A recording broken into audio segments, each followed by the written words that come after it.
Mes chers amis, l'heure est grave. Après plusieurs mois d'attente, le procès entre Emmanuel Keita, alias Pafloteuse International, et Sylvia, en compagnie de Aya Robert, a enfin pris fin aujourd'hui. Et oui, vous l'aurez compris, Emmanuel Keita a donc perdu son procès face à Aya Robert et Sylvia. Mais ne vous inquiétez pas, il est temps de bien vous installer confortablement. Prenez quelque chose à manger, à boire, puisque dans cette vidéo, je vais prendre le soin de bien vous étayer les faits et de vous donner les détails concernant ce procès. Et bien évidemment, comme d'hab, je vais donner mon avis à la Mouton Land et à Paflo International. Alors mes chers amis, vous le savez, je ne vous apprends rien. Emmanuel Keita avait porté plainte contre Aya Robert et Sylvia pour diffamation. En fait, pour ceux qui ne le savent pas également, Emmanuel Keita avait bénéficié de ce qu'on appelle une aide juridictionnelle, c'est-à-dire une aide qui est généralement donnée à des personnes qui n'ont pas assez de moyens pour se payer leur propre avocat.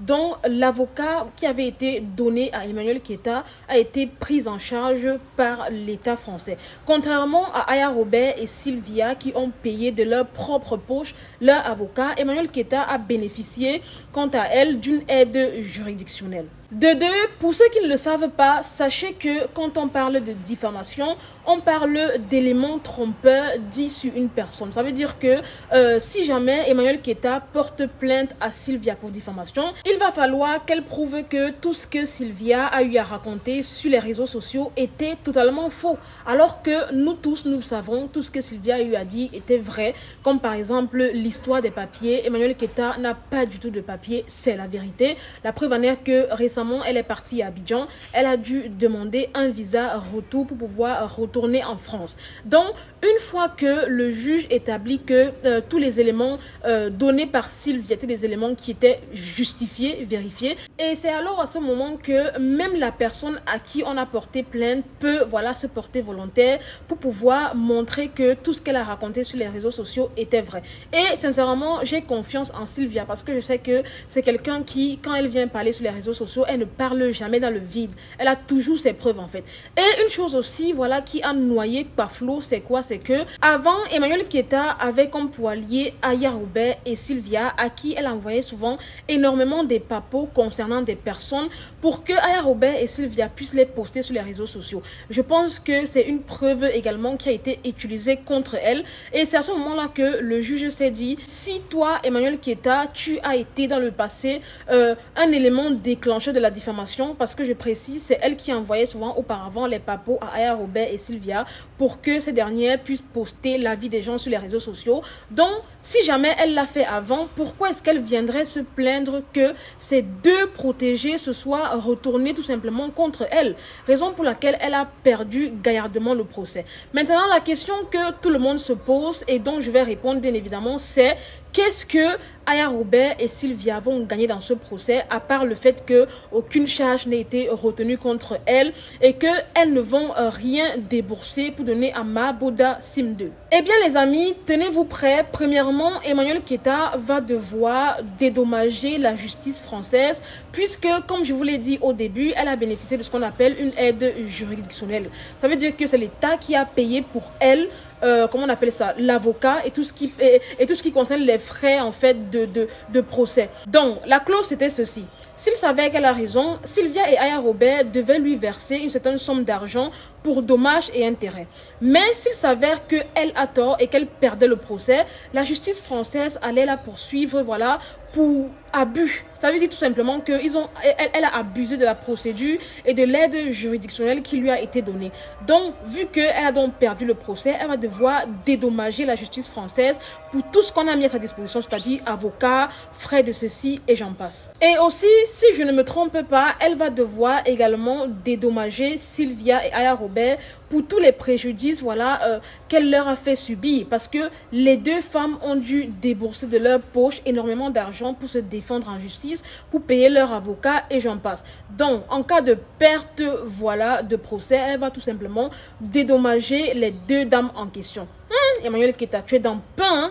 En tout cas, pour l'instant, moi personnellement, ce que j'attends, c'est le communiqué de presse de la cuistot, alias Maman Nadam Pourri, qui aime souvent mentir et prendre les devants en toutes choses. Que ma cliente a fait ci.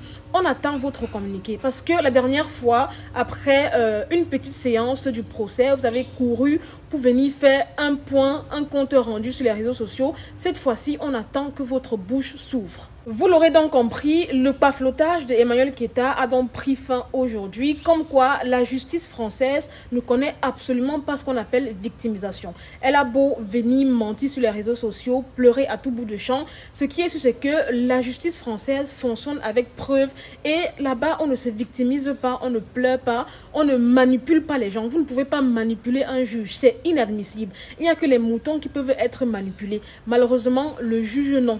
Vous vous en doutiez bien les amis, si jamais Emmanuel Keita avait gagné ce procès, je vous assure qu'on n'allait plus du tout respirer sur la toile. Vous-même vous connaissez ces proverbes à 2 balles que elle et toute sa mouton ont souvent l'habitude de lancer pour Emmanuel Keita.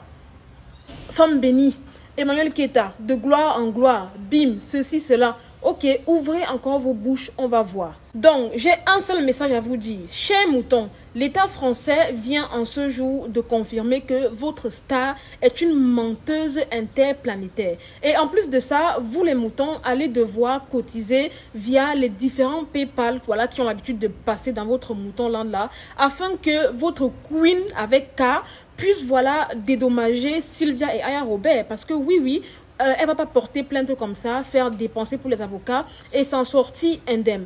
Donc, elle va devoir indemniser Aya Robert et Sylvia. Et croyez-moi, ce n'est pas une petite somme. Donc, elle va lire. À vouloir faire du mal aux gens, tout ceci est en train de retomber tranquillement sur sa tête. En tout cas, une chose est sûre, c'est que l'histoire retiendra que le 5 janvier 2023, c'est-à-dire la veille de son anniversaire, elle a reçu un cadeau inoubliable de la part de Aya Robert et Sylvia, c'est-à-dire la perte de ce procès. Voilà. Donc, que Cuisto arrête ses mensonges à 2 balles. Moindre chose. Oui, je vais vous porter plainte parce que vous avez diffamé ma cliente. Cliente, mon œil, ouais. En tout cas, le jour où ça va se gâter entre Emmanuel Keita et Cuisto, on va voir de toutes les couleurs ici sur les réseaux sociaux. Je vous donne juste 2 ans. On est là, non? On va voir. Voilà les amis, c'est tout pour cette vidéo. C'était Marie Bibi pour un petit débriefing vite fait, bien fait.